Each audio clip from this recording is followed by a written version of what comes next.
Desde os primeiros instantes da civilização, o ser humano mostrou-se incapaz de aceitar a efemeridade da própria existência. A morte, inevitável e silenciosa, sempre foi um espelho que refletia o desejo mais profundo da humanidade: permanecer. Diante disso, nasceram os monumentos, os templos, os santuários e as estátuas colossais que tentaram fixar na terra o que era divino e eterno. É dessa ânsia de vencer o tempo que surge a ideia de maravilha, um termo que atravessou os milênios como sinônimo de perfeição, de algo que supera o entendimento e inspira reverência. As maravilhas do mundo antigo são mais do que obras de pedra. São expressões do espírito humano buscando diálogo com os deuses. A origem dessa noção vem da Grécia Antiga, onde os viajantes, poetas e filósofos procuravam registrar as obras mais sublimes conhecidas até então.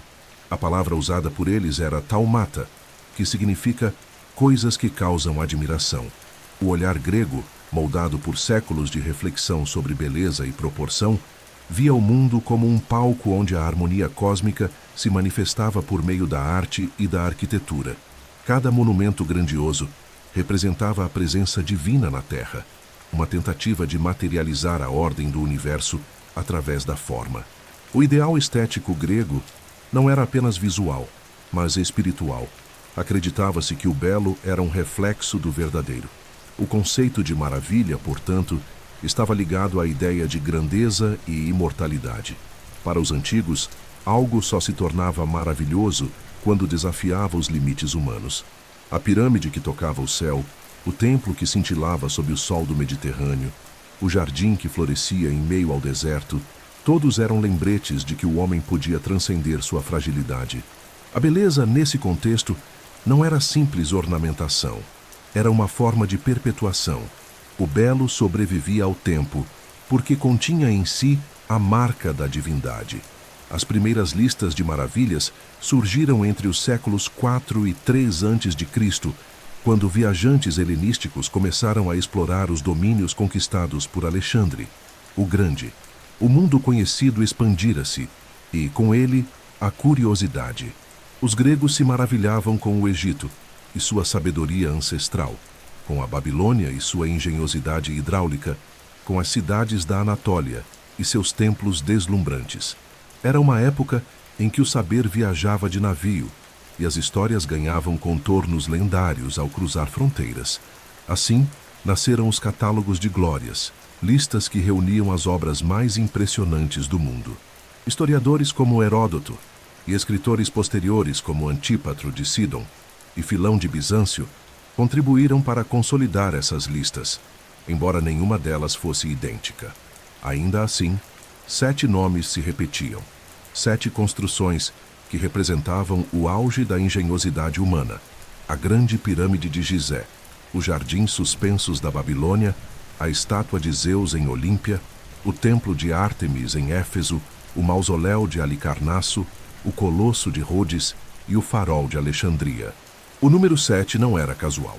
Na tradição grega e babilônica, 7 era o número da perfeição, o símbolo da completude cósmica, associado aos 7 astros visíveis a olho nu. A ideia de reunir apenas 7 maravilhas não se baseava em tamanho ou riqueza, mas em impacto. Cada uma delas representava um feito tão extraordinário que parecia impossível de ser repetido. Eram obras que uniam arte, fé e poder político. A pirâmide celebrava a imortalidade do faraó. Os jardins representavam o amor de um rei. A estátua de Zeus expressava a divindade suprema.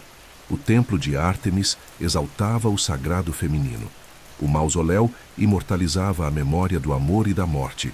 O colosso personificava a liberdade de um povo. E o farol iluminava o caminho dos navegantes que ousavam desafiar o mar. Essas construções, espalhadas por regiões que hoje correspondem ao Egito, à Grécia, à Turquia, ao Iraque e à Síria, formavam um mapa simbólico do poder humano na antiguidade.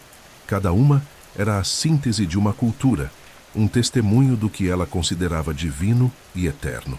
E todas, sem exceção, foram erguidas com o mesmo propósito: resistir ao tempo. O valor simbólico da arquitetura era absoluto. Os templos e monumentos não eram apenas abrigos de pedra. mas pontes entre o terreno e o espiritual. Com o passar dos séculos, quase todas as maravilhas se perderam.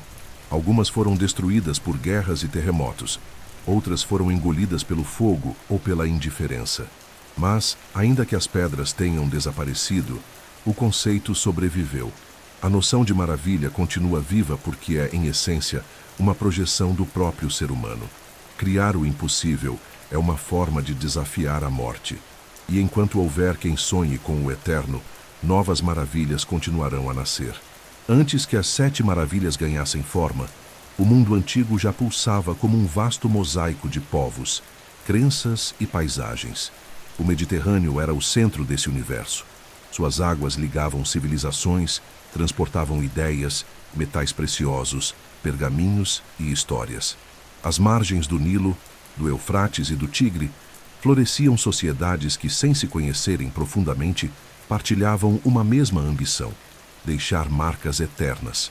O Oriente Próximo, a Grécia e o Egito eram o coração desse mundo, regiões onde o tempo parecia caminhar ao ritmo das construções monumentais.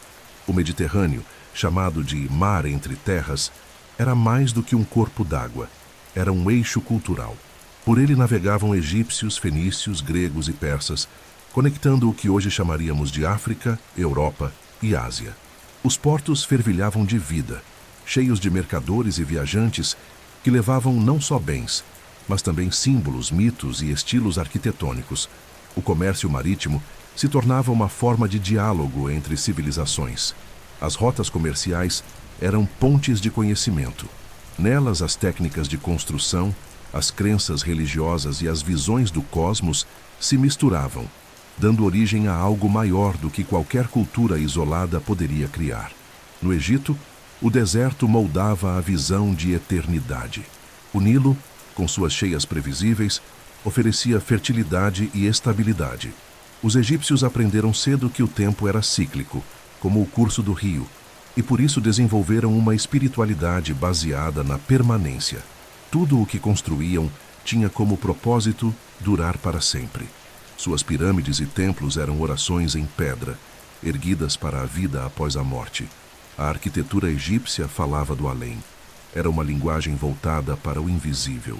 Na Mesopotâmia, entre o Tigre e o Eufrates, nasceu o primeiro grande laboratório da civilização. Foi ali que surgiram a escrita cuneiforme, as cidades-estado e as primeiras estruturas monumentais de tijolos de argila. A Babilônia, herdeira desse legado, tornou-se um dos centros mais sofisticados do mundo antigo, com templos, zigurates e jardins que desafiavam o ambiente árido. A terra mesopotâmica era dura e imprevisível, mas seus povos responderam com engenhosidade, criando sistemas hidráulicos complexos e cidades organizadas como relógios celestes. Enquanto isso, na Grécia, a paisagem fragmentada entre montanhas e mares produziu cidades independentes, cada uma com seu próprio caráter. Atenas, Esparta, Corinto e Olímpia competiam em poder e influência, mas compartilhavam a paixão pela arte, pela razão e pela harmonia. Para os gregos, a beleza era uma expressão da ordem divina. Construir templos, estátuas e teatros era um ato de fé, não apenas nos deuses, mas também na capacidade humana de criar perfeição. A arquitetura grega, com suas colunas e proporções exatas, transformou-se em uma linguagem universal de equilíbrio e forma. No Oriente, os persas ergueram palácios de pedra e jardins simétricos que refletiam o poder de impérios vastos. O contato entre persas e gregos, entre egípcios e babilônios, criou uma corrente de influências cruzadas. A escultura grega, o zigurate mesopotâmico, o templo egípcio e o palácio persa compartilhavam um mesmo princípio. Cada pedra era um espelho da divindade. A arquitetura se tornava a maneira mais direta de expressar poder político e devoção espiritual. Em todo esse cenário, a arte de construir era um ato sagrado. O pedreiro, o escultor e o arquiteto não eram meros trabalhadores. Eram mediadores entre o humano e o eterno. As proporções geométricas tinham significados religiosos. Os números possuíam valor simbólico. O 3 representava a perfeição. O 4 simbolizava o mundo material. E o 7 unia o terreno e o divino. Assim, As cidades antigas eram planejadas para refletir o cosmos. As ruas, os templos e os altares seguiam o mesmo alinhamento das estrelas. Os impérios que ergueram as maravilhas compartilhavam essa crença no poder da forma.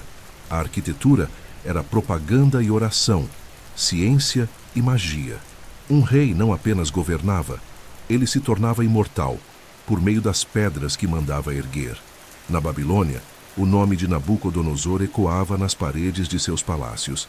No Egito, Quéops transformou sua pirâmide em um farol de eternidade. Na Grécia, Fídias esculpiu deuses que pareciam respirar. E em Éfeso, as colunas do templo de Ártemis sustentavam não só um edifício, mas uma visão do mundo.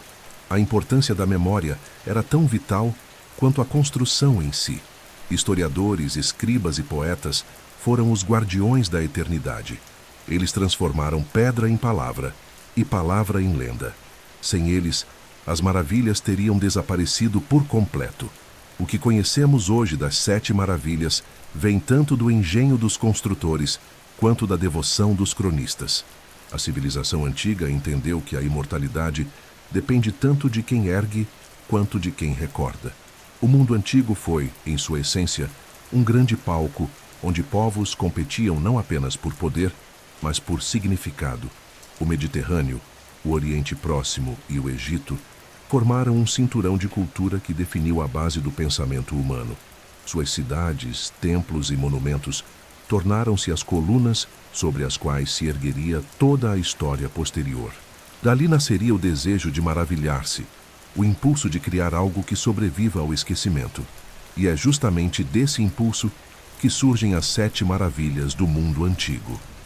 A Grande Pirâmide de Gizé, o legado do Egito imortal no horizonte dourado do deserto, onde o vento sopra a poeira do tempo e o sol se ergue sobre o Nilo, repousa a mais antiga e duradoura das maravilhas do mundo antigo, a Grande Pirâmide de Gizé. Erguida há mais de 4.000 anos, ela é o monumento que sobreviveu ao esquecimento, à guerra e à própria história. Enquanto todas as outras maravilhas foram consumidas pela ruína, a pirâmide permanece ali, imóvel, como um farol de pedra apontando para o céu. Sua silhueta monumental atravessou impérios e religiões, e ainda hoje inspira a mesma reverência que provocou nos primeiros viajantes gregos que a contemplaram. O Egito Antigo era uma civilização moldada pela fé na eternidade. O ciclo do Nilo, suas cheias, vazantes e renascimentos, ensinou aos egípcios que tudo morre, mas tudo retorna. Essa visão cíclica da existência transformou-se no coração de sua religião.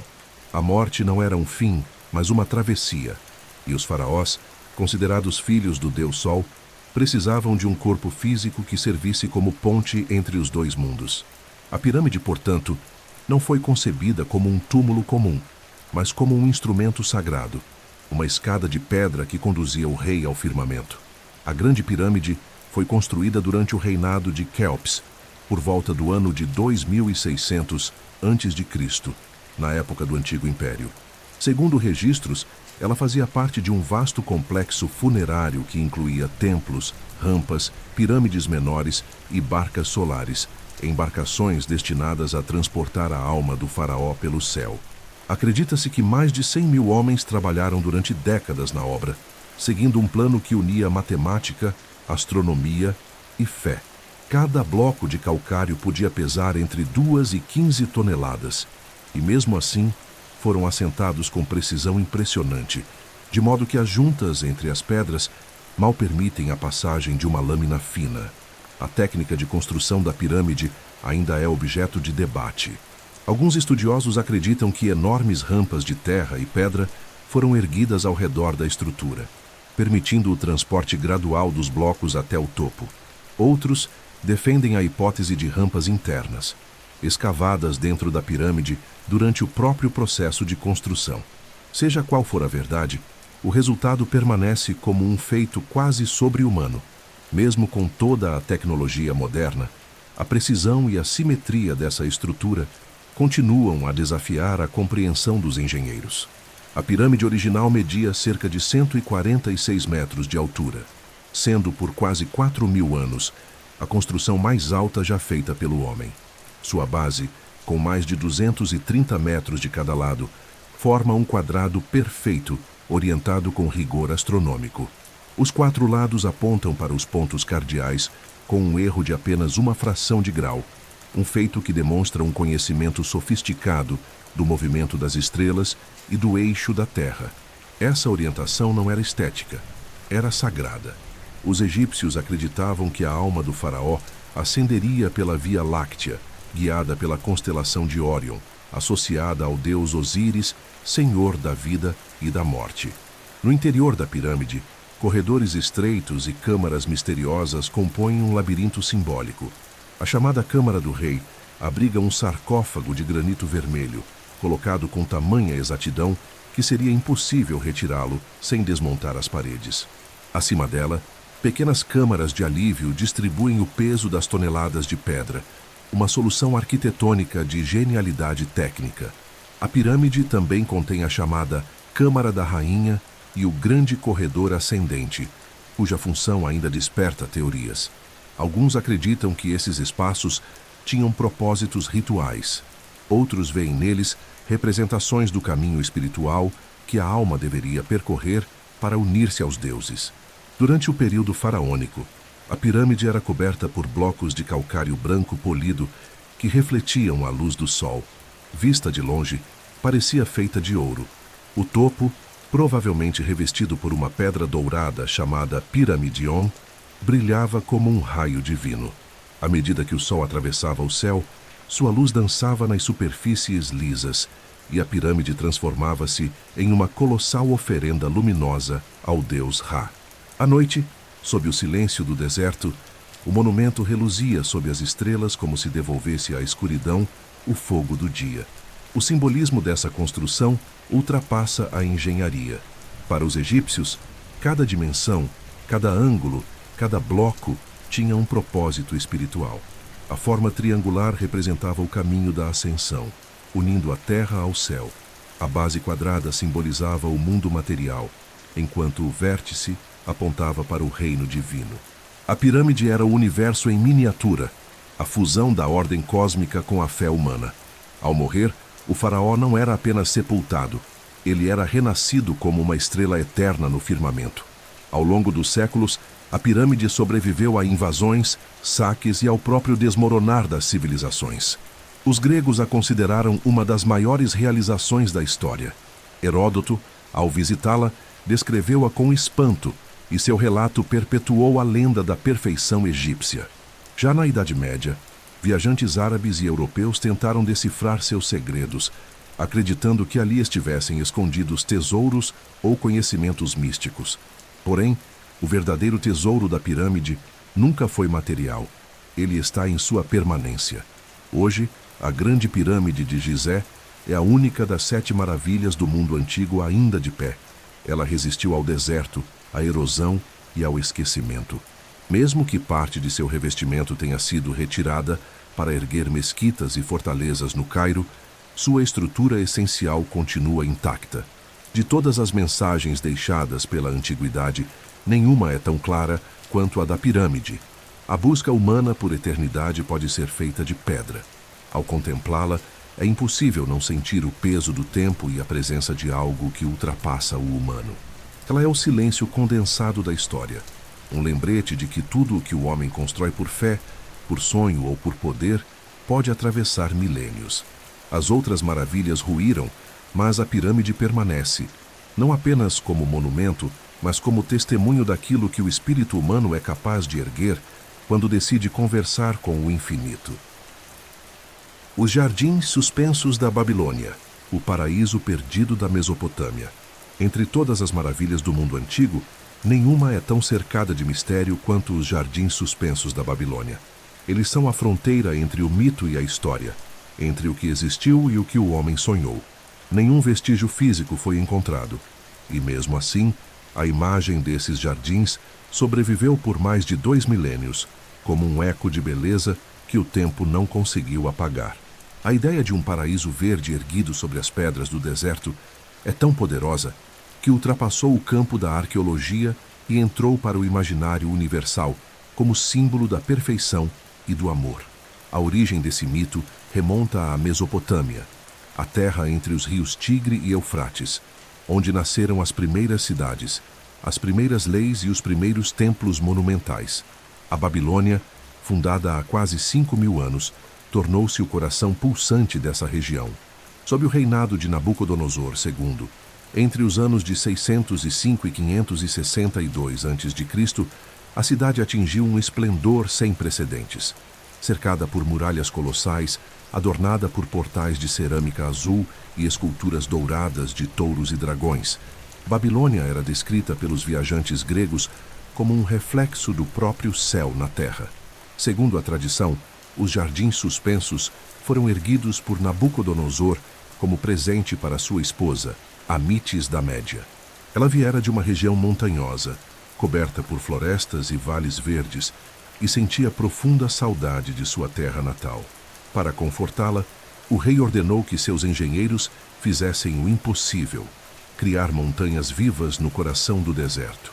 O resultado teria sido uma estrutura de vários andares, formada por terraços que se elevavam como degraus até tocar o horizonte.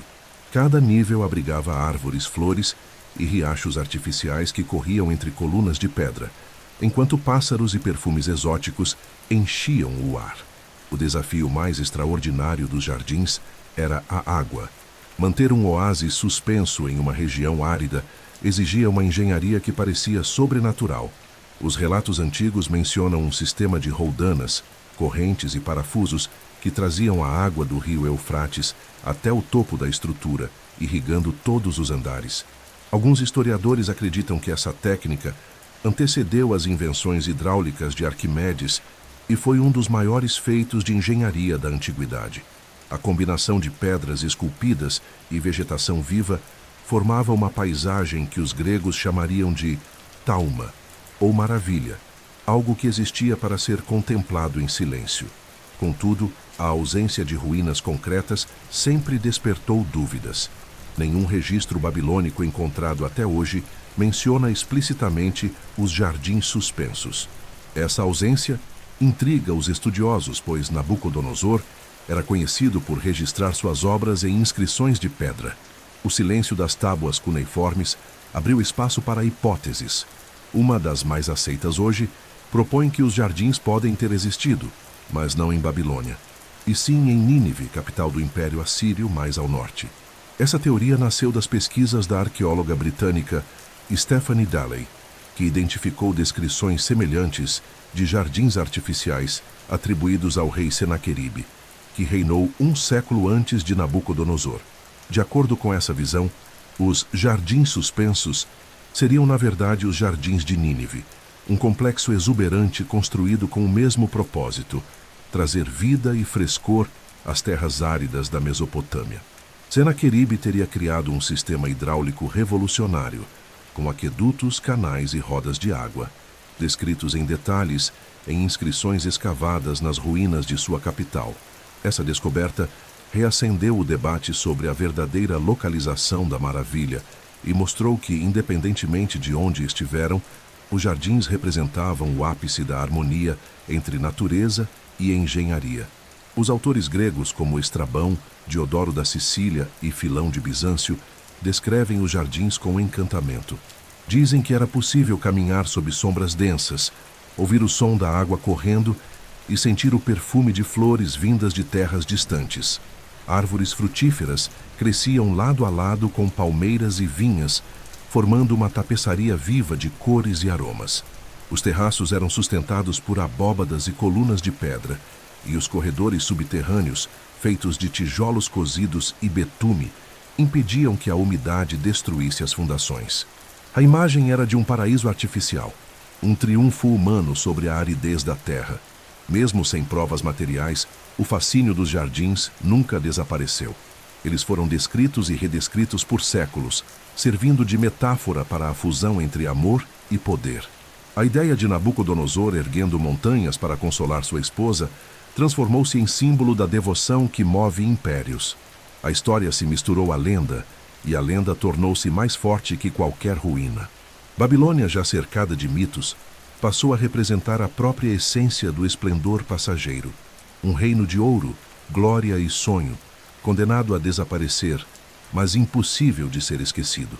Com o tempo, o deserto retomou o que era seu.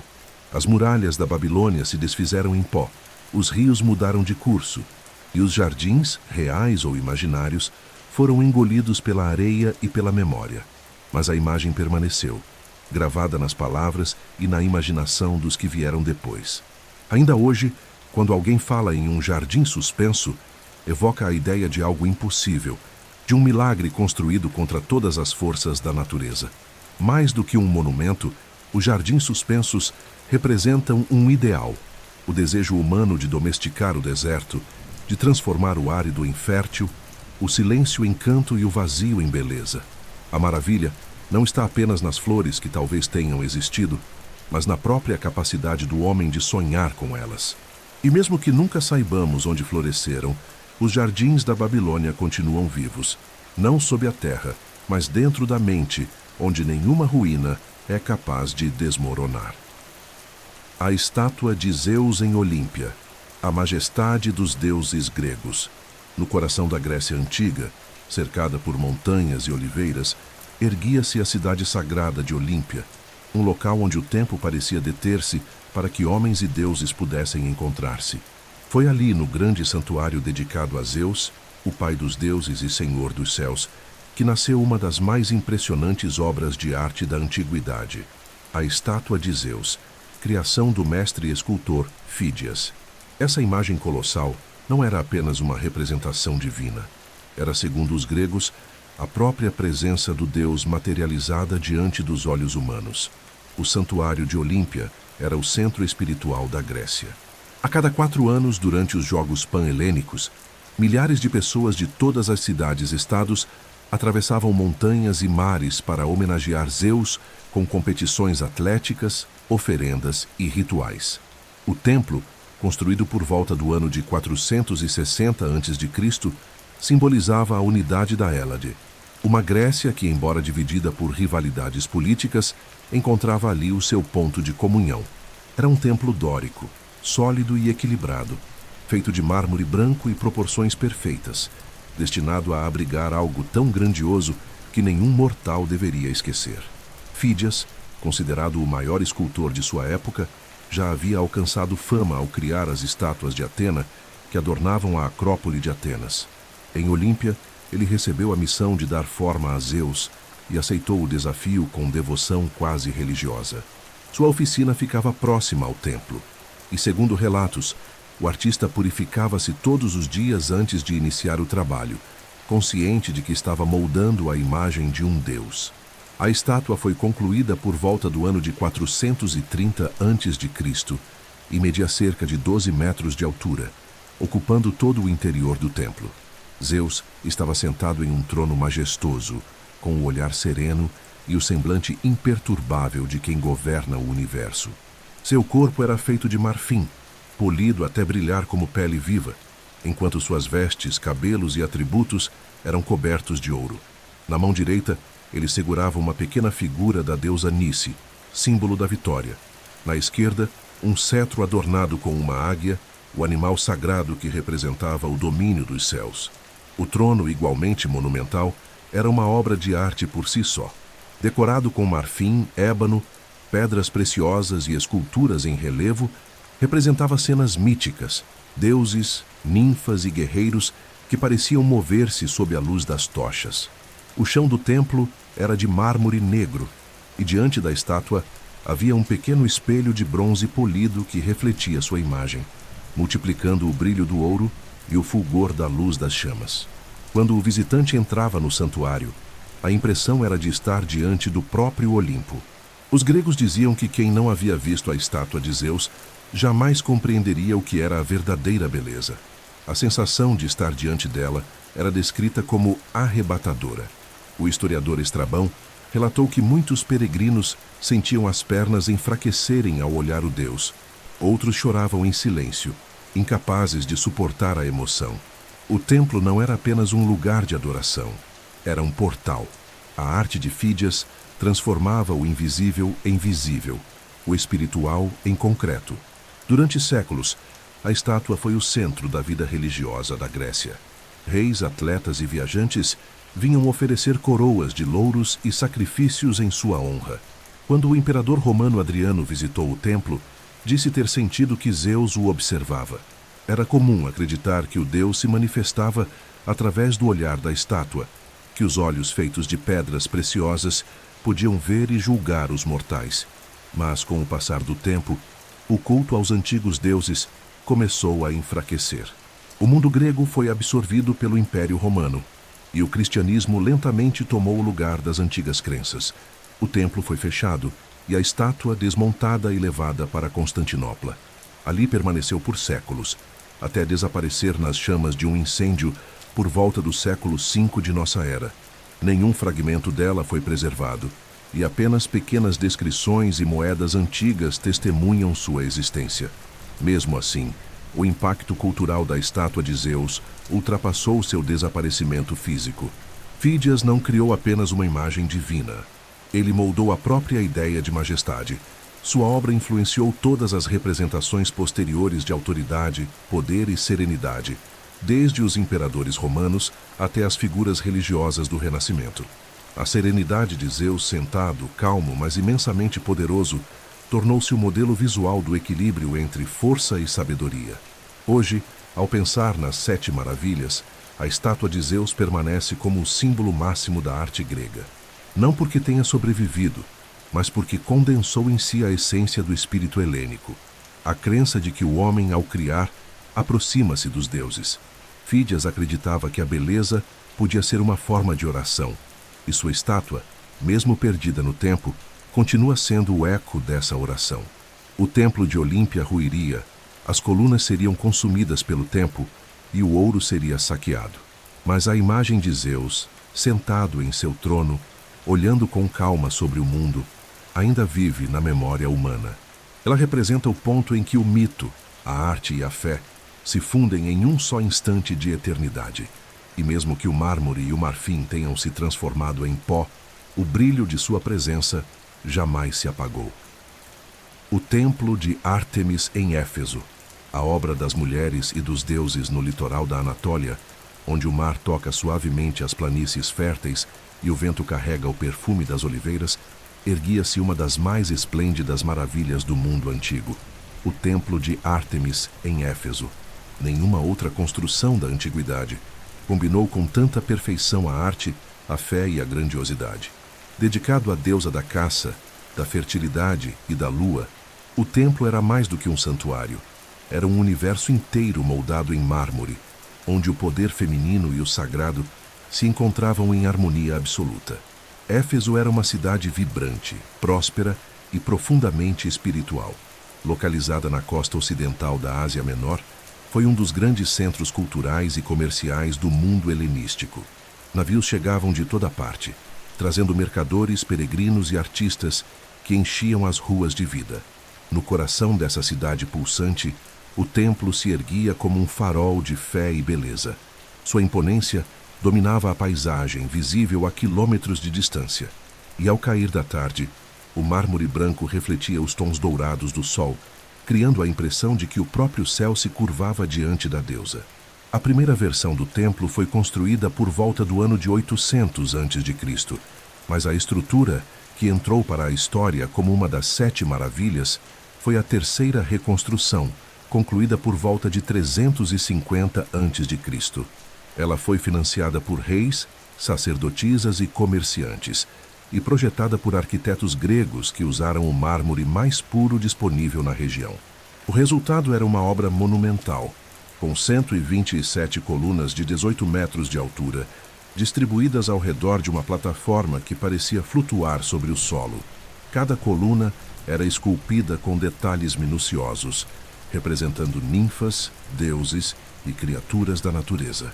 O interior do templo era amplo e luminoso, sustentado por colunas que pareciam crescer como troncos de uma floresta sagrada. No centro, em um altar coberto de ouro e pedras preciosas, repousava a estátua de Ártemis, uma das mais antigas e veneradas imagens da Grécia. Ela não se assemelhava à figura atlética das estátuas clássicas, Era uma representação simbólica e enigmática, com múltiplos seios e ornamentos que simbolizavam a fertilidade, a natureza e o poder criador feminino. Para os efésios, Ártemis não era apenas a deusa da caça, era a mãe de todos os seres vivos, a guardiã da vida e da fecundidade da terra. O culto à deusa atraía peregrinos de todas as regiões do mundo antigo. Mulheres vinham pedir proteção durante o parto, agricultores pediam boas colheitas e viajantes rogavam por segurança nas rotas marítimas. O templo funcionava também como um centro econômico e cultural. Era um local de comércio, aprendizado e refúgio. Os altares estavam sempre cobertos de oferendas, perfumes, tecidos, ouro e incenso. O som dos cânticos ecoava entre as colunas, e o aroma das flores e do incenso envolvia o ar em uma atmosfera de devoção e mistério. Mas a beleza divina também despertava o desejo humano de destruição. No ano de 356 a.C., um homem chamado Heróstrato incendiou o templo movido pela ambição de tornar-se famoso. Seu ato de vaidade chocou o mundo. As chamas consumiram colunas, esculturas e relíquias, transformando em cinzas uma das maiores expressões artísticas já criadas. Quando capturado, Heróstrato confessou que seu único objetivo era ter seu nome lembrado para sempre. As autoridades decretaram que fosse executado e proibiram que seu nome fosse mencionado, mas o próprio castigo garantiu sua imortalidade. Na mesma noite em que o templo ardia, segundo a lenda, nascia Alexandre, o Grande. Mais tarde, já adulto e conquistador do mundo, ele ofereceu-se para financiar a reconstrução do santuário, mas os efésios recusaram, dizendo que não era digno de um deus construir casa para outro deus. Ainda assim, o templo foi reerguido, mais magnífico do que nunca. A nova versão preservava o esplendor e a espiritualidade da anterior, reafirmando o poder da deusa e a devoção do povo. Com o avanço do cristianismo, séculos depois, o culto a Ártemis foi aos poucos substituído, e o templo entrou em decadência. Terremotos e saques transformaram o que antes era sagrado em ruína. O mármore foi levado para construir outras obras, e o altar, antes coberto de ouro, desapareceu sob o peso do tempo. Mas mesmo em ruínas, o nome de Éfeso e o templo de Ártemis continuaram a habitar a memória da humanidade como símbolos da glória feminina e da força criadora da natureza. O templo de Ártemis não sobreviveu fisicamente, mas a sua ideia permanece viva. Ele representava o equilíbrio entre a força e a delicadeza, entre a razão e o mistério. Era a celebração do poder feminino em um mundo dominado por reis e guerreiros, um lembrete de que a beleza não está apenas na força das mãos que constroem, mas também na graça das mãos que abençoam. Hoje, ao olhar as colunas solitárias que restaram em Éfeso, é possível imaginar o que foi aquele santuário. Um mar de mármore branco sob o céu azul, onde o vento parecia murmurar orações antigas. A deusa partiu, mas sua presença ainda habita o silêncio das ruínas. Ártemis permanece ali, invisível e eterna, como o espírito da criação que atravessa o tempo. O mausoléu de Halicarnasso, a eterna morada do rei Mausolo. Entre as colinas da antiga Halicarnasso, na costa da Cária, região onde o mar Egeu se encontra com a terra firme da Anatólia, ergueu-se uma das mais notáveis criações do espírito humano, o mausoléu de Halicarnasso. Diferente das outras maravilhas, que celebravam deuses, vitórias ou impérios, o mausoléu nasceu do amor e do luto. Era um monumento erguido não para a glória dos vivos, mas para honrar a memória dos mortos. E, paradoxalmente, foi justamente essa homenagem à finitude que transformou o nome de um homem em símbolo da eternidade. Mausolo, rei da Cária, governou entre os anos de 377 e 353 a.C. Seu reinado foi próspero, marcado por sabedoria política e apreço pela cultura grega. Halicarnasso, sua capital, tornou-se um centro de arte e arquitetura, com teatros, muralhas e templos. Ao lado de Mausolo estava Artemísia, sua esposa e irmã, companheira devota e figura de força incomum. Quando o rei morreu, Artemísia ficou inconsolável. Movida por uma dor que a história transformaria em lenda, ela decidiu construir para o amado Um túmulo que seria digno de reis e deuses, uma morada eterna que unisse o céu e a terra. O projeto do mausoléu reuniu alguns dos mais célebres arquitetos e escultores do mundo grego: Sátiro, Pitis, Escopas, Leucares e Briaxes. Juntos criaram uma obra que ultrapassava os limites da imaginação. O monumento foi construído sobre uma colina que dominava o porto, cercado por jardins e pátios. A base retangular media 40 metros de comprimento por 30 de largura, e sua altura total alcançava 45 metros, o equivalente a um prédio de 15 andares. Era uma fusão perfeita entre o estilo arquitetônico grego e as tradições orientais. O corpo inferior do mausoléu era composto por uma plataforma de pedra com escadarias monumentais. Acima dela, erguia-se uma colunata jônica que sustentava um teto em forma de pirâmide escalonada. No topo, coroando toda a estrutura, havia uma escultura colossal de Mausoleo e Artemísia conduzindo uma quadriga, uma carruagem puxada por 4 cavalos, símbolo da ascensão da alma aos céus. Cada detalhe da obra foi planejado para expressar poder e transcendência. As paredes externas eram adornadas com relevos que narravam batalhas e procissões. Esculturas de guerreiros, deuses e animais sagrados cobriam os muros, dando ao monumento uma sensação de movimento e vida. Escopas, um dos escultores mais célebres de seu tempo, esculpiu figuras humanas de expressividade intensa, capazes de transmitir tanto a força quanto a melancolia. O mármore branco de Paros refletia a luz do sol, e à noite as tochas faziam o mausoléu brilhar como se fosse feito de ouro. O interior, reservado apenas para a realeza, abrigava a câmara funerária onde Mausoleo foi sepultado. A tradição conta que, após a morte do marido, Artemísia misturou suas cinzas em uma taça de vinho e as bebeu, unindo-se a ele para sempre. Pouco tempo depois, ela também morreu, e seus restos foram colocados ao lado do rei, selando a promessa de eternidade que o monumento representava. Com o passar dos séculos, o mausoléu resistiu a terremotos, invasões e saques. Durante mais de 1000 anos, permaneceu como um dos monumentos mais admirados do mundo antigo, inspirando arquitetos e artistas de todas as eras. Mesmo quando Halicarnasso caiu sob o domínio de novos impérios, o túmulo real continuou a ser reverenciado. Somente entre os anos de 1200 e 1300 de nossa era, uma série de abalos sísmicos destruiu grande parte da estrutura. Os cavaleiros da Ordem de São João, ao chegarem à região, reutilizaram os blocos de mármore para fortificar o castelo de Bodrum, cuja base ainda hoje contém fragmentos do antigo mausoléu. A palavra mausoléu sobreviveu ao próprio monumento. Desde então, passou a designar qualquer grande sepulcro construído para preservar a memória dos poderosos. O nome de um rei da Cária transformou-se em sinônimo universal de eternidade. O túmulo de Mausoleo e Artemísia deixou de ser apenas uma construção e tornou-se uma ideia, a de que o amor pode ser mais duradouro que a pedra. Artistas renascentistas e arquitetos modernos estudaram as descrições do mausoléu para recriar seu esplendor. O equilíbrio entre proporção, emoção e simbolismo fez dele uma das obras mais influentes da história da arquitetura funerária. Dele nasceram inspirações que alcançaram os túmulos reais da Europa, os panteões modernos e até os monumentos nacionais erguidos em memória dos mortos. O mausoléu de Halicarnasso não era apenas uma tumba, era um poema em mármore.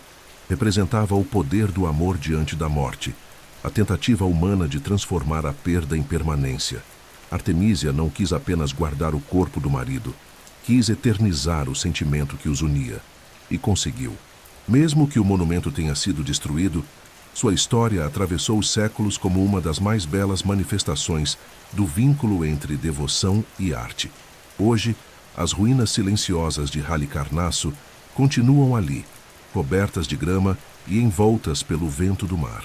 As pedras que restaram ainda guardam a memória de um tempo em que o amor foi capaz de mover montanhas e inspirar deuses. E no coração de quem escuta essa história, o eco do mausoléu permanece, lembrando que nem a morte é capaz de apagar o que é construído com beleza e com fé. O Colosso de Rhodes, o guardião de bronze do Mediterrâneo. No azul profundo do Mediterrâneo, onde os ventos vindos do Oriente encontram as correntes do mar Egeu, existiu uma ilha que se tornou sinônimo de coragem e liberdade: Rhodes. Situada em uma posição estratégica entre a Grécia, o Egito e a Ásia Menor, Rhodes foi, durante séculos, um farol de comércio, cultura e poder naval. Mas o que realmente imortalizou essa ilha foi uma estátua colossal que dominou seu horizonte. Uma escultura tão grandiosa que, segundo os antigos, parecia tocar o céu. O Colosso de Rhodes era mais do que uma obra de arte. Era uma declaração de triunfo, um símbolo de um povo que se recusou a ajoelhar-se diante de seus inimigos. A história do Colosso começa no século III a.C., quando Rhodes, recém-liberta de uma tentativa de invasão, decidiu celebrar sua vitória. O inimigo era Demétrio Poliórcetes, um dos sucessores de Alexandre, o Grande, conhecido por seu poder militar e ambição. Em 305 a.C., ele sitiou a ilha com um exército formidável e máquinas de guerra gigantescas. Durante meses, as muralhas resistiram. Os rhodesianos, movidos pela fé em Hélio, o deus do sol, juraram defender sua cidade até o último homem. Quando finalmente Demétrio retirou-se, deixando para trás seus engenhos de guerra, o povo decidiu transformar o ferro do inimigo em um monumento de vitória. Com o bronze das armas derrotadas, ergueram uma das maiores estátuas da antiguidade. O escultor encarregado foi Cáris de Lindos, discípulo de Lísipo, o artista que havia retratado o próprio Alexandre. Cáris imaginou um deus de proporções sobre-humanas, Hélio, o sol, de pé, com a cabeça coroada de raios, observando o mar e protegendo os navios que chegavam ao porto. A construção levou 12 anos e exigiu um esforço coletivo gigantesco. Usando moldes de argila e andaimes de madeira, os artesãos criaram um esqueleto interno de ferro, revestido por placas de bronze unidas com precisão. O interior foi preenchido com blocos de pedra para dar estabilidade, enquanto rampas eram erguidas e desmontadas à medida que o corpo do deus crescia em direção ao céu. As dimensões impressionavam até mesmo os padrões da época. O Colosso teria cerca de 32 metros de altura, o equivalente a um edifício de 10 andares. Sua cabeça, dizem, era tão grande que uma pessoa poderia deitar-se dentro de uma de suas bochechas. As fontes antigas descrevem o rosto sereno, os olhos voltados para o horizonte e o corpo ereto, sustentado por pés firmes. Ao contrário do mito posterior, que o mostra com as pernas abertas sobre a entrada do porto, é provável que ele tenha sido erguido em uma base sólida, próxima à acrópole da cidade. Ainda assim, a imagem de um deus que dominava o mar com sua presença tornou-se símbolo eterno da ilha e uma das visões mais impressionantes do mundo antigo. Durante décadas, o Colosso foi visto como um milagre da engenharia e da arte. Viajantes e comerciantes vinham de todas as partes do Mediterrâneo apenas para contemplá-lo. À luz do amanhecer, quando os primeiros raios do sol tocavam o bronze polido, a estátua cintilava como se o próprio Hélio tivesse descido à terra. À noite, tochas e fogueiras refletiam em sua superfície metálica, transformando-o em uma estrela humana de fogo. O Colosso não era apenas um monumento religioso, era uma representação física da identidade rhodesiana, uma fusão entre fé e orgulho, entre arte e poder. Mas o destino do gigante foi trágico. Apenas 56 anos após sua conclusão, um grande terremoto atingiu a ilha. Entre os anos de 226 e 224 a.C., as fundações cederam e o Colosso desabou, quebrando-se em várias partes. Disse que o som de sua queda ecoou por toda a cidade, e os fragmentos permaneceram espalhados pelo chão como montanhas de bronze. Os rhodesianos, devastados, consultaram o oráculo de Delfos, que os aconselhou a não reconstruir a estátua, pois o deus Hélio teria se ofendido com o monumento. Assim, o Colosso permaneceu em ruínas por quase 900 anos. Mesmo derrubado, ele continuou a inspirar admiração. Escritores antigos afirmam que as pessoas ainda viajavam para ver os pedaços da estátua caída. As mãos, maiores que um homem, os dedos, tão largos que seria possível abraçá-los, o rosto, com o olhar sereno ainda intacto, mesmo depois da destruição. Até em ruínas o Colosso continuava grandioso, um lembrete silencioso da glória e da fragilidade humana. No século VII de nossa era, quando os árabes conquistaram Rhodes, as peças do colosso foram vendidas como metal e levadas em milhares de cargas de camelos até a Síria. Assim desapareceu o corpo do deus de bronze, mas a ideia dele jamais se apagou. Durante o Renascimento, artistas e cronistas europeus retomaram sua imagem, e o colosso passou a simbolizar não apenas uma cidade, mas o próprio espírito criador da humanidade. O colosso de Rhodes representava mais do que uma estátua. Era a vitória do homem sobre o medo, a personificação do orgulho de um povo que acreditava em sua própria luz. Sua queda tornou-se metáfora da impermanência, e seu brilho perdido continuou a iluminar a imaginação humana. Mesmo sem estar mais de pé, ele permanece erguido no pensamento, um guardião invisível do Mediterrâneo, feito de bronze e de memória. O farol de Alexandria, a luz dos mares antigos. Na foz do Nilo, onde o deserto encontra o mar e o horizonte se perde na névoa azulada do Mediterrâneo, ergueu-se uma das criações mais impressionantes da mente humana, o farol de Alexandria. Durante séculos, ele foi a sentinela dos navegantes, o primeiro e o último olhar que viam antes de entrar ou deixar o Egito. Um monumento de luz e pedra, tão grandioso que o brilho de sua chama parecia desafiar o próprio sol. Mais do que uma maravilha, o farol de Alexandria foi um símbolo de orientação e conhecimento, um marco que iluminou o mundo antigo, literalmente e espiritualmente.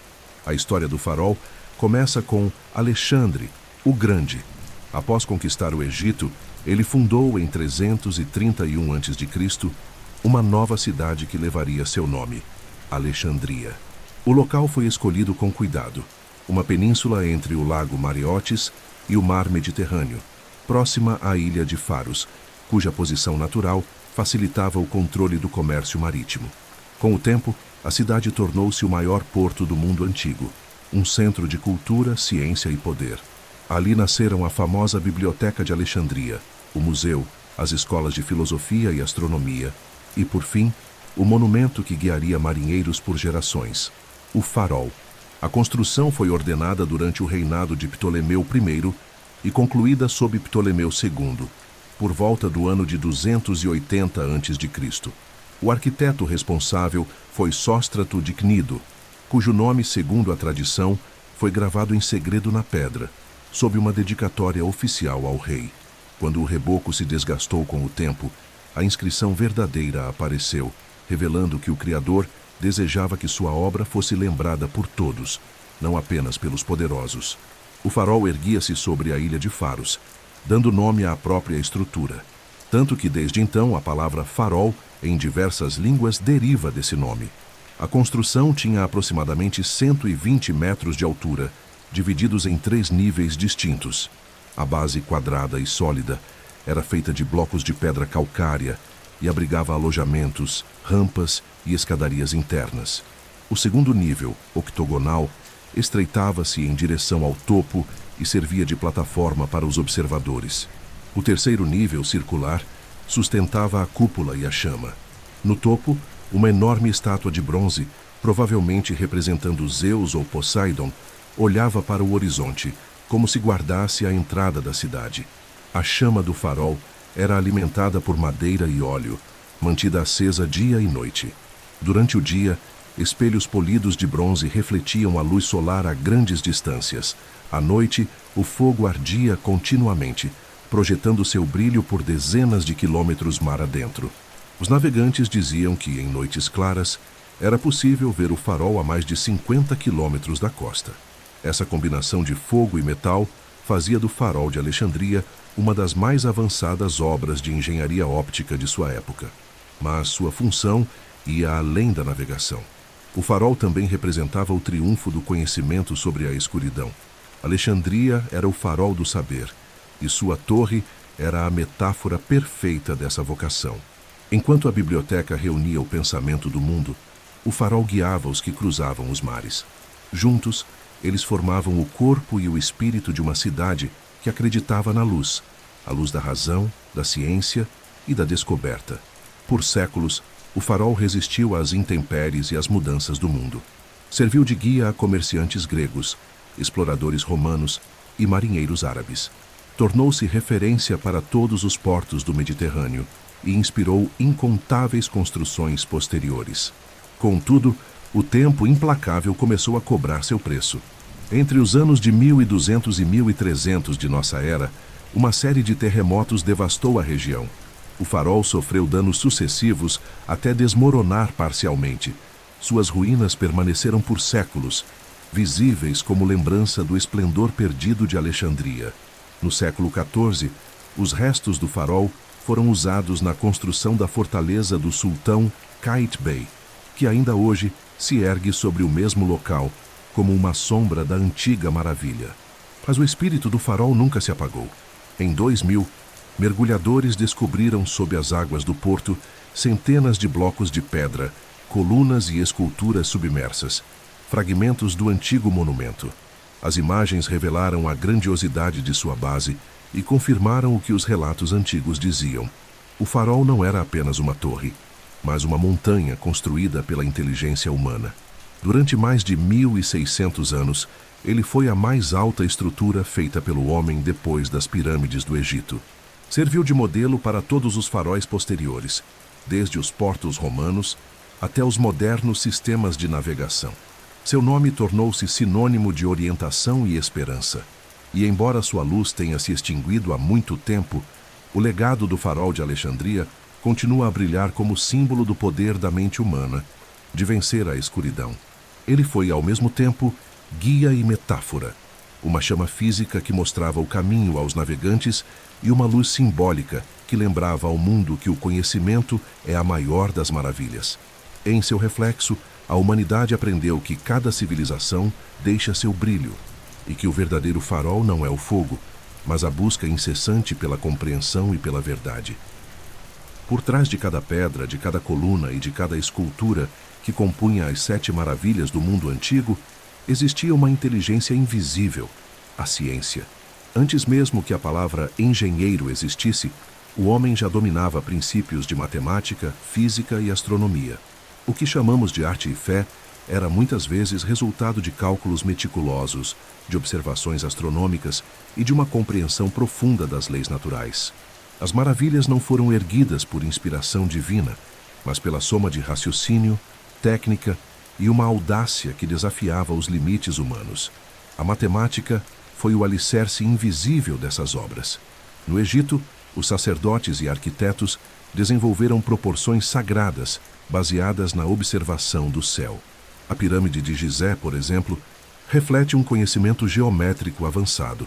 A razão entre a altura e a metade da base corresponde quase exatamente ao valor do número que chamamos de P, a constante que define a relação entre o círculo e seu diâmetro. Essa coincidência não é acidental. Os egípcios viam a geometria como uma linguagem divina, uma forma de traduzir o cosmos em pedra. Cada ângulo da pirâmide, cada linha orientada para as estrelas, representava o esforço de harmonizar a terra com o céu. Os babilônios, por sua vez, foram os pioneiros da engenharia hidráulica. Os jardins suspensos, reais ou lendários, exigiriam um sistema de irrigação tão sofisticado que só seria igualado milênios depois. Seus engenheiros dominaram o uso da roldana, do parafuso e da pressão d'água muito antes de qualquer teoria formal. A combinação entre arte e mecânica fez do Oriente Antigo um laboratório de invenções. Cada jardim, cada canal e cada torre era resultado de experimentos com o peso, a força e o fluxo da água, elementos que, nas mãos humanas, tornaram-se instrumentos de criação. Na Grécia, a ciência e a arte tornaram-se inseparáveis. Os gregos acreditavam que o belo não podia existir sem o correto. Fídias, o escultor da estátua de Zeus, trabalhava com proporções baseadas na chamada seção áurea, uma relação matemática que define o equilíbrio perfeito entre as partes e o todo. Essa mesma proporção foi aplicada por arquitetos como Íctino e Calícrates, que projetaram o Partenon e outros templos. Para os gregos, o corpo humano e o universo eram regidos pelas mesmas leis de simetria, e a função da arte era revelá-las. Assim, o mármore ganhava forma segundo os princípios da razão, e o divino era esculpido segundo os cálculos da geometria. A arquitetura do templo de Ártemis em Éfeso também revela um entendimento refinado de materiais e estrutura. As colunas de 18 metros erguidas sobre fundações drenadas e estabilizadas demonstram que os construtores conheciam as propriedades do solo e sabiam lidar com o peso e a vibração. Usaram técnicas de encaixe e equilíbrio que dispensavam o uso de cimento, confiando apenas na precisão dos cortes e na força da gravidade. O mesmo princípio foi aplicado em Halicarnasso, onde os escultores e arquitetos uniram estilos gregos e orientais em um único monumento, criando um tipo de harmonia visual que seria copiada por séculos. O Colosso de Rhodes, feito de bronze, foi uma aula de engenharia estrutural. Cares de Lindos, seu criador, teve de imaginar uma forma de sustentar toneladas de metal sem comprometer o equilíbrio. A solução foi construir a estátua de dentro para fora, usando uma estrutura de ferro reforçada por pedras, criando um equilíbrio perfeito entre leveza e resistência. Era uma proeza semelhante às técnicas empregadas em pontes e torres modernas. O bronze, moldado e soldado em seções, exigia aquecimento preciso e domínio sobre as ligas metálicas. Mesmo em ruínas, o Colosso revelou ao mundo que a arte podia ser tão técnica quanto uma máquina, e em Alexandria, a fusão entre ciência e arte atingiu seu ápice. O farol, com seus espelhos de bronze e lentes polidas, foi o primeiro exemplo de aplicação prática da óptica. Sóstrato de Quenido compreendeu que a luz podia ser controlada e projetada, uma ideia que séculos depois se tornaria base para telescópios e instrumentos científicos. O farol era, portanto, mais do que uma torre. Era um observatório, uma celebração da mente humana iluminando o desconhecido. Esses feitos só foram possíveis porque, na antiguidade, o saber era indivisível. O artista era também matemático, o sacerdote, astrônomo, o arquiteto, filósofo. A separação entre arte e ciência é moderna.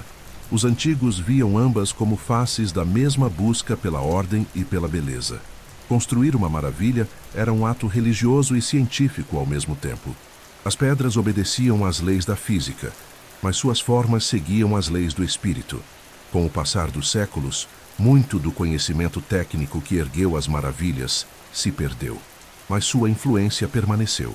Roma herdou a geometria dos gregos e a engenharia dos egípcios, aperfeiçoando o uso do arco, da cúpula e do concreto. Bizâncio herdou a arte da ornamentação e da luz, transformando templos em catedrais que imitavam o brilho das estrelas. O legado das 7 maravilhas não está apenas em suas ruínas, mas no impulso criador que deixaram. Cada uma delas foi um laboratório, um experimento de proporção, de forma e de fé. Juntas, provam que o homem, ao compreender a natureza, pode superá-la sem destruí-la. A verdadeira maravilha do mundo antigo não é apenas o que foi construído, é o conhecimento que permitiu que fosse possível. Nenhum império é eterno, nenhuma pedra, por mais sólida, é invencível diante do tempo. Assim como nasceram do sonho e da fé, as 7 maravilhas do mundo antigo também conheceram o peso da destruição.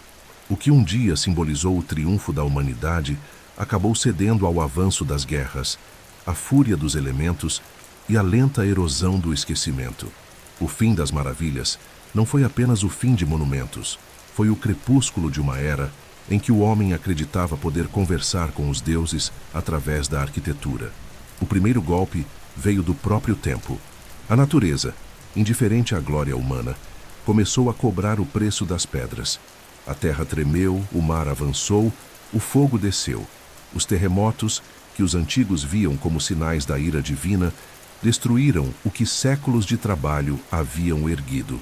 O Colosso de Rhodes caiu, partido como um gigante ferido, em apenas um instante.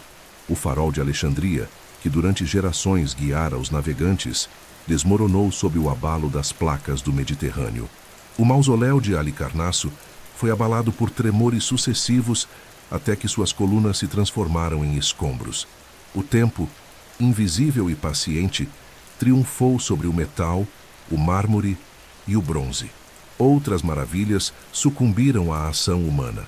O templo de Ártemis, símbolo da pureza e da criação, foi incendiado por vaidade.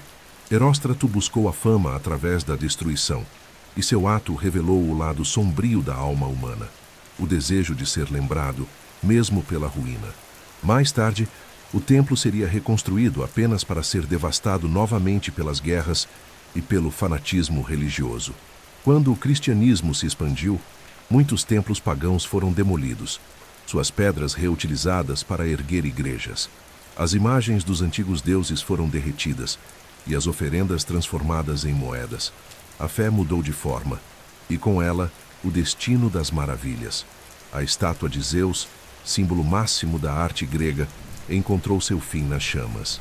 Após séculos de veneração, foi levada para Constantinopla, onde permaneceu até ser consumida por um incêndio que destruiu o palácio que a abrigava.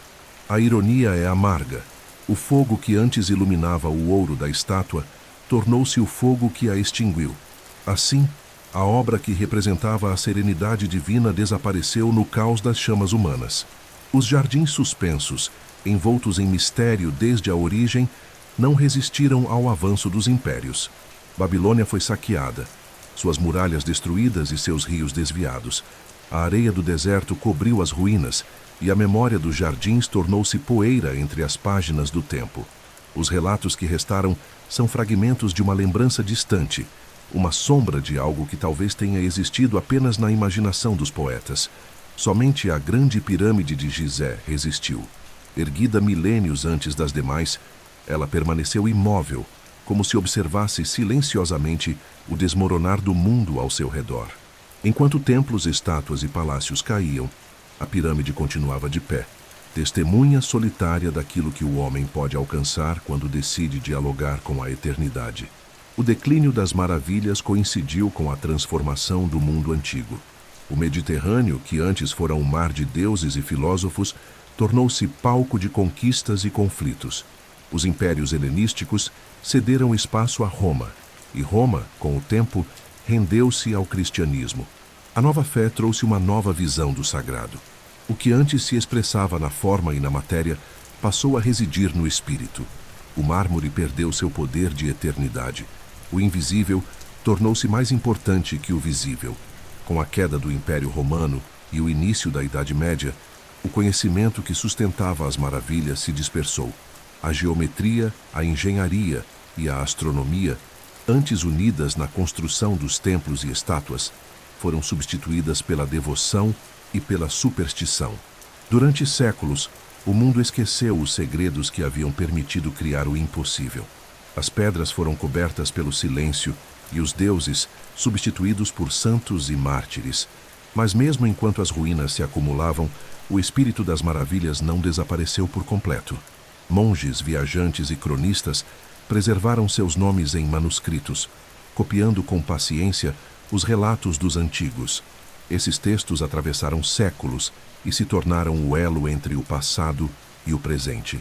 Foi graças a eles que, 1000 anos depois, o Renascimento reacenderia o desejo de compreender, medir e criar novamente. O fim do mundo antigo não foi apenas o fim de um tempo, foi uma metamorfose. As maravilhas ruíram, mas deixaram sementes. Elas ensinaram que nada é absoluto, que até o mais grandioso dos monumentos pode cair, mas que o impulso de construir, de imaginar e de deixar uma marca é indestrutível. O homem, mesmo diante da destruição, continua a erguer novos símbolos, a buscar novas formas de eternidade. O declínio das 7 maravilhas é também o nascimento da consciência da impermanência, e é justamente essa consciência que nos faz admirá-las ainda mais. Pois aquilo que foi destruído não deixa de existir. Transforma-se em memória, em inspiração, em lembrança. As pedras desabaram, mas as ideias permaneceram. O fim do mundo antigo não apagou as maravilhas. Apenas as fez mudar de lugar, do solo da terra para o território imortal da imaginação humana. Mesmo destruídas, as 7 maravilhas do mundo antigo continuam vivas. Suas ruínas, descrições e memórias resistiram a impérios, religiões e milênios, moldando a forma como a humanidade entende beleza, poder e eternidade. Elas deixaram um legado que transcende a pedra e o metal, um legado que vive na imaginação, na arte e na própria vontade humana de criar. As maravilhas não sobreviveram fisicamente, mas espiritualmente. continuam a erguer-se invisíveis dentro de tudo o que o homem constrói desde então. O primeiro legado das maravilhas é o da inspiração. No Renascimento, quando a Europa despertou de sua longa idade de sombras, artistas, engenheiros e filósofos voltaram seus olhos para o passado. As histórias das 7 maravilhas reacenderam o desejo de compreender e reconstruir o esplendor perdido. Arquitetos estudaram os templos gregos, escultores buscaram a perfeição de Fídias e construtores tentaram reproduzir a harmonia das pirâmides. Cada palácio, catedral e museu nascidos dessa época carrega em sua essência o eco distante daquelas obras antigas. A Basílica de São Pedro, em Roma, o Taj Mahal, na Índia, e até os arranha-céus modernos, todos são descendentes espirituais das 7 maravilhas. O segundo legado é o da técnica. As maravilhas ensinaram ao mundo o valor da ciência aplicada à arte. Elas mostraram que o impossível pode ser alcançado quando o cálculo e a imaginação caminham juntos. A pirâmide egípcia, com seus alinhamentos precisos, influenciou a astronomia e a arquitetura. Os jardins suspensos inspiraram o paisagismo e o urbanismo, mostrando que a natureza pode ser moldada em harmonia com o homem. O farol de Alexandria abriu caminho para a engenharia óptica e náutica, e o mausoléu de Halicarnasso deu origem à arquitetura funerária monumental. Cada maravilha, à sua maneira, transformou-se em um modelo técnico que guiou gerações posteriores. O terceiro legado é o da memória simbólica. As 7 maravilhas tornaram-se uma medida do que é extraordinário. A expressão maravilha do mundo tornou-se sinônimo de algo que ultrapassa o comum, que pertence à esfera do sublime. E isso não se limita à antiguidade. Com o tempo, novas listas surgiram. As 7 maravilhas medievais, as 7 maravilhas modernas, as 7 maravilhas naturais. Em todas elas, permanece o mesmo impulso ancestral, o desejo de eleger, entre tudo o que existe, aquilo que melhor representa a grandeza do espírito humano. O quarto legado é o da universalidade. As maravilhas do mundo antigo foram erguidas por povos diferentes, egípcios, gregos, babilônios, persas, e ainda assim formam um conjunto harmonioso. Cada uma fala uma língua distinta, mas todas expressam o mesmo anseio por transcendência. Elas mostram que a civilização não pertence a uma única nação, mas à soma de todas. O Egito construiu para a eternidade, a Babilônia para o amor, a Grécia para a beleza, e Roma herdou tudo para perpetuar. Essa herança compartilhada tornou-se o alicerce daquilo que chamamos de humanidade. O quinto legado é o filosófico. As maravilhas nos ensinaram a lidar com o tempo e com a perda. Ao contemplar suas ruínas, compreendemos que nada escapa à destruição, e ao mesmo tempo que tudo pode renascer na lembrança. O esplendor efêmero das estátuas, templos e torres revela uma verdade simples e profunda. O valor das coisas não está apenas em durar, mas em significar. A grandeza não se mede pela sobrevivência física, mas pela capacidade de inspirar. Por isso, mesmo desaparecidas, as 7 maravilhas ainda falam. Falam em silêncio através da memória que o homem carrega de si mesmo. O sexto legado é o espiritual. Cada maravilha representava um diálogo entre o humano e o divino. Elas foram criadas por mãos mortais, mas guiadas por ideias imortais. Eram pontes entre o terreno e o sagrado, entre o visível e o eterno. Essa herança espiritual ecoa nas catedrais góticas, nos templos asiáticos, nas mesquitas douradas e até nas obras contemporâneas de arte e engenharia. O desejo de elevar-se, de tocar o céu, de fazer o que parece impossível, permanece vivo em cada geração. Com o tempo, as 7 maravilhas também se tornaram um espelho moral. Elas lembram que a glória humana é sempre temporária. O mesmo impulso que ergueu pirâmides e estátuas também levou reinos à queda. Em suas histórias, encontramos tanto a beleza da criação quanto o perigo da arrogância.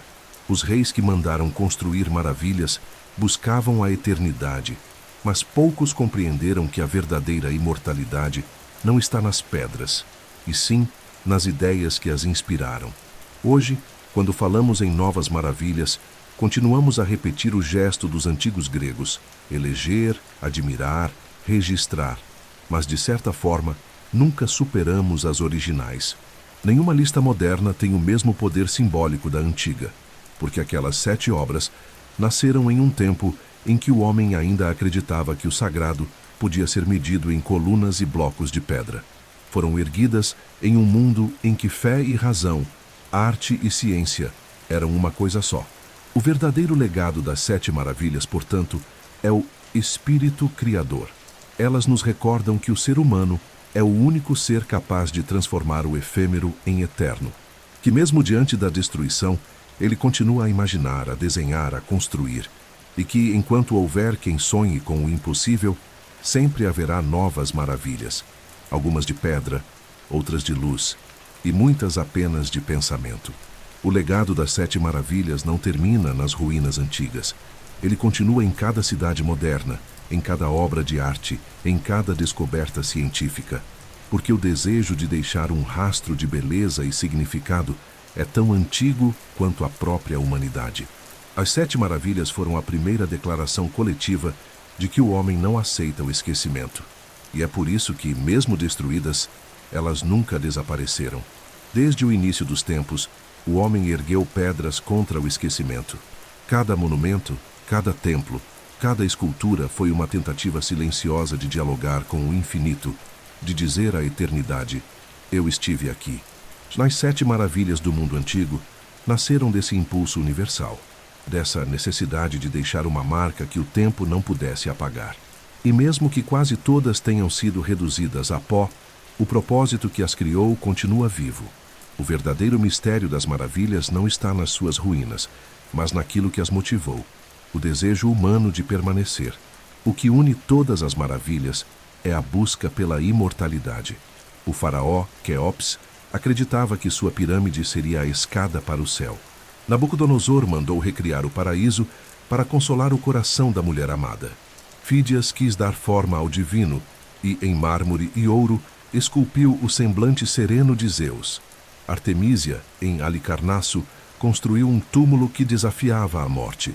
Os rhodesianos ergueram um deus de bronze como símbolo da liberdade, e Sóstrato de Cnido fez o fogo de Alexandria brilhar sobre o mar como o olhar de uma cidade que não dormia.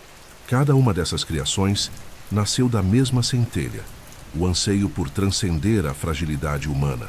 O tempo, porém, é o escultor supremo. Nada escapa à sua paciência. As colunas se desgastam, as estátuas desabam, os jardins se apagam. Mas o que o tempo destrói em matéria, ele preserva em memória.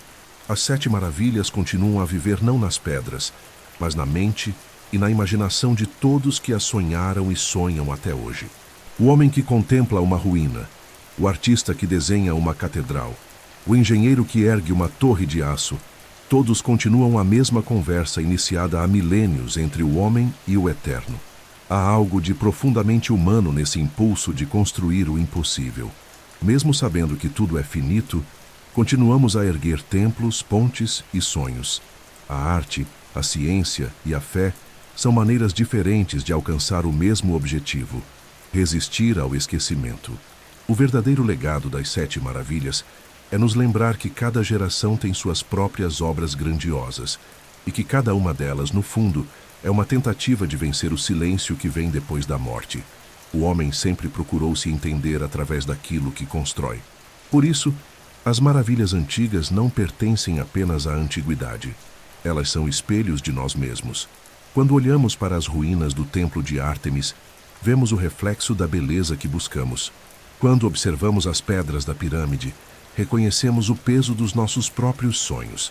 Quando lembramos do farol desaparecido, sentimos a mesma necessidade de luz que guiou os marinheiros do passado.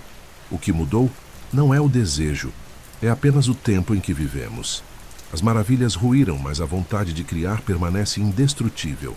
É essa vontade que ergueu as catedrais medievais, os castelos renascentistas, os arranha-céus modernos e até as sondas que hoje atravessam o espaço em busca de outros mundos. As pedras foram substituídas por aço, concreto e luz, mas o gesto é o mesmo, o de estender a mão para o infinito. O mesmo que moveu os construtores de Gizé, move agora os engenheiros que enviam mensagens às estrelas. É o mesmo sonho, apenas em outra forma. No fim, as 7 maravilhas são mais do que construções. São capítulos de uma história maior, a história da humanidade tentando compreender a si mesma. Elas são a lembrança de que o tempo destrói, mas também consagra, de que a morte é inevitável, mas o significado é eterno. O homem pode desaparecer, mas aquilo que ele cria com amor, engenho e propósito ultrapassa sua existência. E talvez esse seja o maior ensinamento das maravilhas antigas, que não é preciso durar para ser eterno. O que é lembrado já venceu o esquecimento. O que inspira mesmo depois de ruir já alcançou a imortalidade. As 7 maravilhas do mundo antigo continuam erguidas, não sobre a areia do Egito, nem nas águas da Mesopotâmia, nem nas ruínas da Grécia, mas dentro da memória coletiva da humanidade. Enquanto houver alguém para contar suas histórias, enquanto houver um coração capaz de se admirar diante do impossível, elas continuarão existindo, porque a verdadeira eternidade não está nas pedras que resistem, mas nas ideias que sobrevivem. E o homem, ao sonhar com o eterno, tornou-se ele próprio a 8ª maravilha do mundo. E assim chegamos ao fim desta longa viagem pela história das 7 maravilhas do mundo antigo. As obras que desafiaram o tempo, que nasceram do sonho e da fé, e que continuam a inspirar a humanidade, mesmo quando já não estão mais diante de nossos olhos. Elas lembram que tudo o que o ser humano cria com amor e propósito pode atravessar os séculos, e que a verdadeira eternidade vive dentro da memória.